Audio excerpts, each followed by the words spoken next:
Comment on dit en anglais, Léa a couru. The time is running. The time is running. Et si m'tap dit en anglais, moi j'ai une bonne mémoire. I have an elephant memory.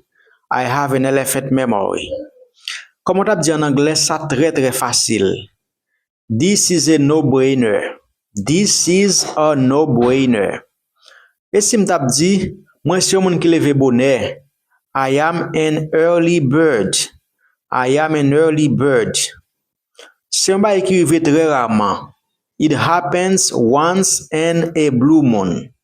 It happens once in a blue moon. Comment on dit en anglais, bonne permission. Give me the green lights. Give me the green lights. Et si m'tap dit, li lè pour étudier. It's time to hit the books.